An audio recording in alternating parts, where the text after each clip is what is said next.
Welcome into Duval Daily, presented by GenJag.com. I'm Jordan Lugo. Thanks so much for tuning in here on Wednesday, May 16th. Thank you so much for the birthday wishes. Really appreciate all y'all out there.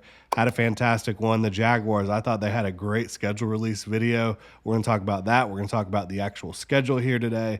Really appreciate y'all tuning in. If you enjoy the content, please like, subscribe, hit that notification bell. You can also check out GenJag.com/shop, pick up some Duval gear like the hat I am wearing right now. And you can become a channel member here on YouTube, get some cool perks. Links in the description below. So I thought the Jaguars schedule release video was a home run, X-Men 97 themed. The details were awesome. Had Trayvon Walker tripping up the Colt with a broom. Clean sweep there. Had the Jets doing their own research, making fun of Aaron Rodgers during the whole COVID situation during the pandemic.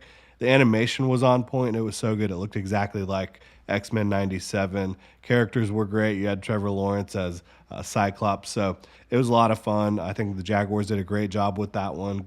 Kudos to their social team, digital media team, all that stuff. But as fun as that was, we are here to talk about the actual schedule, right? And that's what we're going to do here today. So the Jaguars, they start out at Miami in week 1. I think that will be a tough one. I think that Miami early in the season is a very difficult team to prepare for. They do have some guys trying to get back from injury. We'll see how that all plays out on the defensive side of the ball. They lost some key players as well, but it will be interesting to look at that one. Cleveland Browns at home in week 2. That's a team that kind of dismantled the Jaguars a little bit in 2023. I think the Jaguars, that was in Cleveland. This will be in Jacksonville. I think that's going to be a tough one, no doubt about it. One of the most talented defenses in the league, a very talented offense as well. Where will Deshaun Watson be at is really the question for the Cleveland Browns in 2024. Week 3 at Bills, Monday Night Football. We all know in the battle of the Josh Allens, the good Josh Allen, the Duval Josh Allen, usually comes out on top. So we'll see how that goes. But that's Monday Night Football in week 3. That's kind of a big deal there. At Texans in week 4, always a tough game against the Texans, especially in Houston. Indianapolis Colts, week 5 in Jacksonville. The Colts haven't won in Jacksonville in a decade. So you know how that usually goes. Week 6 at Bears, Tottenham Hotspur Stadium in London. That'll be interesting to see Caleb Williams, that revamped offense. Obviously, a very interesting young football team in Chicago. Very next week, you host the Patriots at Wembley, which will be a fun one. You get to see, in my opinion, the 2 best rookie quarterbacks in back-to-back weeks. If you want to play a team in London, probably want to play a team with a rookie quarterback, and they get to do that twice, 2 weeks in a row. So I think that the London trip could be prosperous for the Jaguars. Week 8, you return home to Jacksonville. You play the Green Bay Packers. That was an upstart team last year, a team with a lot of talent, well-coached, young quarterback playing extremely well. That'll be a tough one. Week 9 at Philadelphia Eagles. Doug Peterson versus the Eagles, that fun storyline. That is Sunday Night Football. So 2 primetime games so far on the schedule there. That'll be a good one. Like the Eagles, despite their struggles in 2023 at times, I think that they're the type of football team, similar to the Jaguars, that's better than how they finished in 2023. And I think both of those teams should be competing for the playoffs. You have the Vikings in Jacksonville in week 10. That'll be interesting. Who's going to be starting at quarterback, Sam Darnold? Or is it going to be the rookie J.J. McCarthy? Week 11 at Detroit Lions. That is a tough football game there, no doubt about it. Week 12, you get your bye week. I think Doug Peterson usually likes to have the bye week later on in the season, so I think that's probably a win for the Jaguars overall, at least in their minds. Week 13, Texans in Jacksonville. Week 14, at Titans.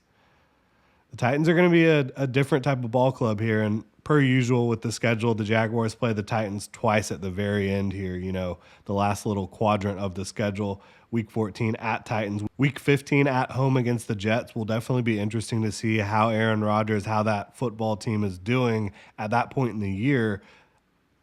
They're a team with a lot of injury concerns, a lot of age concerns, right? A lot of the guys they brought in this year and last year, they've been injured a lot throughout their career. They're up there in age. So how's it going to look for the Jets in week 15 of the 2024 football season? I think they could either be playing extremely well or struggling due to injuries. We'll see. Week 16 at Las Vegas Raiders.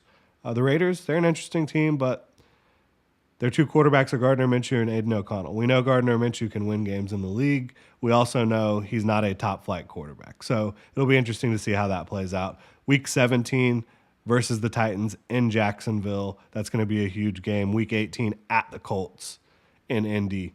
So 7 games at the bank there for the Jaguars. Obviously, 1 home game in London, 2 total games in London, back-to-back weeks again against rookie quarterbacks. In my opinion, the 2 best rookie quarterbacks. But 7 games at the bank, that's a disappointing one. This year the NFC has more home games than the AFC, so you only get 7 games at the bank in 2024. 2 London in the morning, so those 2 games, while they might not technically be prime time, they will be the only games on TV. And then again, the Monday Night Football game against the Bills, the Sunday Night Football game against the Eagles. Those are going to be exciting primetime games against really good football teams, playoff caliber teams with a lot of talent. On paper, it's a tough schedule based off the 2023 wins and loss record, but to me, that doesn't mean all that much. We'll see how it ends up playing out. Per usual, at the end of the year, you've got 4 of the last 6 games in the division. So it's going to come down to the divisional games in a big way, right? You're going to have to win games in your division at the end of the season to stay afloat, to catch up, to do whatever you need to do to punch a ticket to the playoffs. That's how it goes, and that's how it should go, in my opinion. You should have to kind of go through the divisional gauntlet at the end of the year to get where you need to go. If I had to say, I think the toughest stretch is really, though, at the beginning of the year. You have 4 straight playoff teams to start the season, and 3 of those are on the road. Again, at Miami versus the Browns, at the Bills on Monday Night Football, at the Texans. Again, that's 4 straight playoff teams to start the year in the AFC.